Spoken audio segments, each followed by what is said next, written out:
say that you look amazing today. I do not. How come other people look fine when they clip their hair back, but then I look like Lord Farquaad? Okay, that's just gonna have to be good enough. We are frizzy, it is humid.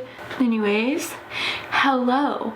If you're new here, my name is Shellie and I like to talk about true crime and serial killers. I post one of these freaky videos every Friday, and then I will usually have a bonus video up any random day of the week. So for today's video, I found a very interesting gal. I found a woman named JUANA Barraza, and I know that you're supposed to roll your R's whenever you say her name. However, I cannot roll R's. I am very bad at Spanish, so I very sincerely apologize for not being able to pronounce some words. I'm so sorry. I will try my best. But this woman's name is JUANA Barraza. Barraza. I'm gonna call her JUANA though. This is a woman who was a serial killer in Mexico City.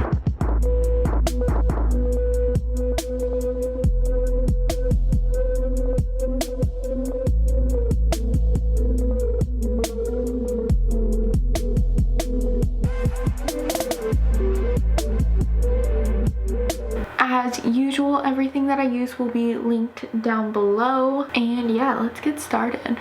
So JUANA Barraza was born north of Mexico City in Epazoyucan, Hidalgo, Mexico. Hope I didn't completely botch that. But she was born December 27th, 1957. Aww, she's a Christmas baby. I forgot to grab the lighter shade, so we're just gonna have to deal with this being too dark.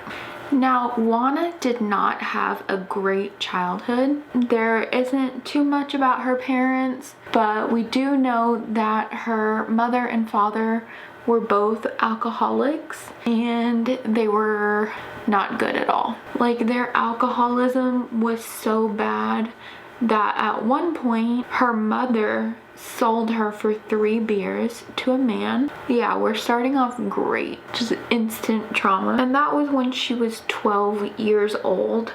And this man would rape her and not treat her the best, obviously. Like, we all know if you're gonna buy a child, it's not for a good reason, which is terrible and so sad. So when she was young, she was in this man's custody. He owned her, but she became pregnant and she had an abortion. So that's super traumatizing. Just that alone is terrible. Now, how she got away from this man was, there was only one source that said this, so I don't know how true it is because none of the other ones really backed it up. It said that she was rescued by like an uncle or a family member, just kind of like went and got her from this dude because they were upset that she was sold for 3 beers, as one should be.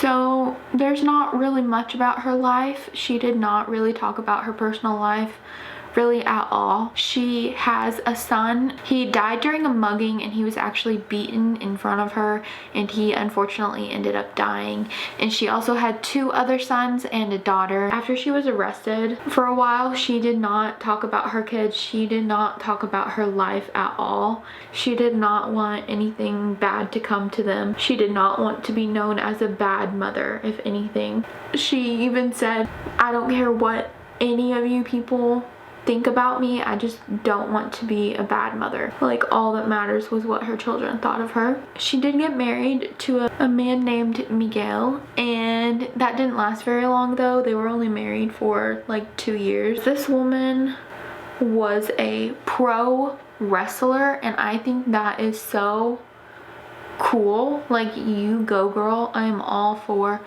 women pro wrestlers. So she was involved in lucha libre, which is Mexican professional wrestling. She was a la luchadora. I'm so sorry. I'm very bad at Spanish. So there was a wrestling venue in Mexico City. She worked as a popcorn vendor, and then sometimes she would be a luchadora. And she had like the fancy outfit and everything. the luchadors have like the mask, the outfit, and hers was pink and silver, and she had a butterfly mask. There's just something about beating the crap out of people while wearing a pink and silver butterfly mask that I'm just like, yeah. She wasn't a terrible person. Like, she took care of her kids, like I said before. Like, she just wanted her kids to know how much she loved them. She wanted to be a good mom. Her name was actually, so sorry, I'm gonna botch this so bad, La Dama del Silencio, or Lady of Silence, and that's the name that she went by as a wrestler. People knew her as Lady of Silence, but they would become to know her as, I'm gonna butcher this, MATAVIEJITAS. Translates to little old lady killer, because she killed old ladies. Now, personally, I believe that she killed them because her mother was just so terrible. So she just started killing elderly ladies, and maybe it made her feel better about her mother's situation. I don't know. So what she would do is she would find old ladies that lived alone. She would figure out whether they lived alone or not, and she would be super nice to them, help them carry in their groceries, and help them like walk across the street and that kind of thing. She would get them to trust her. She would say that she was an aide sent by the government to check their vitals and that kind of thing. She would also tell them about welfare programs and ask if they wanted to be signed up for these welfare programs, so then she would go in their house and sign them up. She actually had fake credentials, like to prove that she was an aide sent by the government to check their vitals and stuff. So she had it all figured out, and every time she killed an elderly woman, it was always strangulation. Sometimes there were reports of like bludgeoning. They would have like bruises and stuff, but cause of death was always strangulation. Because she was a wrestler, she was very buff. You know, women that are kind of bodybuilders, they're more stocky. They've got like the thick muscle. They just look very, I don't know how to describe it, but we've all seen like the bodybuilder type woman. She had very much that body type. Whenever there were any witnesses, they would always describe someone stocky like a man at the scene of the crime around that time. And after she killed the women, she didn't really like steal any money or anything. She would go through the house and take something small, like usually a religious trinket, just some type of little thing, maybe just to have as like a memento or something. Now let's talk about the profile. When the police were looking for who was doing all of these murders, they actually profiled a man with a confused sexual identity and who might have been abused by an elderly relative or something along those lines, because any eyewitness that they had said that the person had like the stocky build of a man. So JUANA only confessed to the murder that she got caught doing, but whenever the police got her fingerprints, they were able to pin 16 other murders on her other than the one that she had confessed. There had been about 49 murders of elderly women. The police just weren't able to tie her to the rest. So JUANA actually told the police that she wasn't the only one killing the elderly women. She was trying to tell them that there were other people involved. And this is a direct quote. This is what she said. "With all due respect to the authorities, there are several of us involved in extortion and killing people. So why don't the police go after the others too?" And she really tried to tell the police that it wasn't just her that had killed all of the elderly women. I don't know. I think it's believable, but I really do think that it was all her. I mean, she had like fake credentials. She had government looking papers. She had equipment to pose as a nurse. So I think if there were other people involved, I wouldn't really be surprised, because she was abused as a child, but she never really showed any other signs of wanting to kill people. So I don't know. Let me know what you think. I am not a psychologist, nor do I ever claim to be, but I do think something's a little fishy. Maybe it was just like an opportunity for her to make money. Someone was hiring people.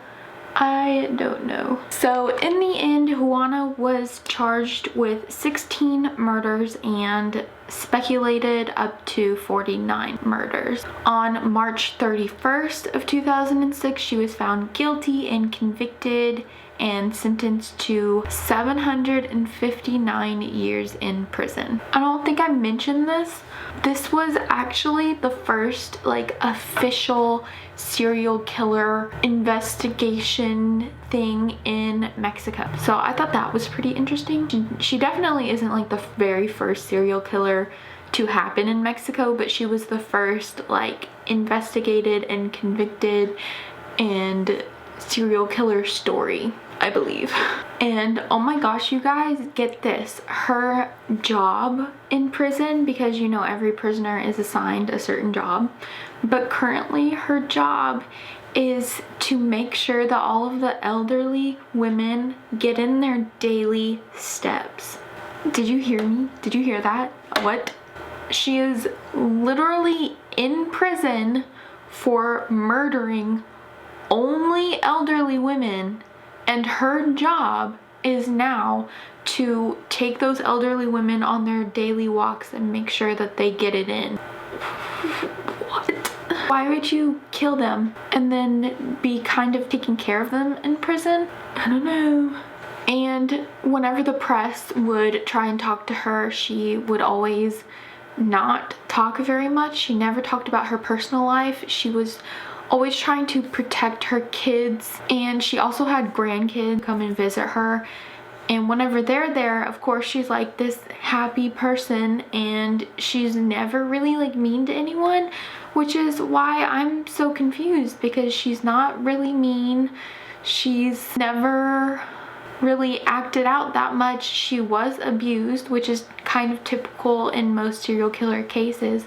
She never like acted crazy. I don't know. I feel like serial killers act a certain way most of the time. But I mean, whenever she started killing, she was already retired from wrestling. So maybe she just didn't have anything else to do. Whenever they asked her why she killed elderly people, she did blame it on her mother, and because her mother was so terrible to her. I expected her to be like a terrible person. Like, it does take a certain type of person to go around strangling elderly women. So I expected her to be mean and to show signs of someone trying to kill people, but she never really did. And also in prison, people have said that she's really good at cooking and that she makes a mean quesadilla. So I thought that was interesting. And yeah, sorry this one was so short, guys. I was planning on doing a little bit of a crazy look, but the story was so short, I had to just do something super simple. I will link the products that I used down below. I think that is all that I have for you guys today. Don't forget to give this video a thumbs up because I like it when you like it, and also hit the subscribe button and become a part of my family. I really need to come up with like a better way to say all of that.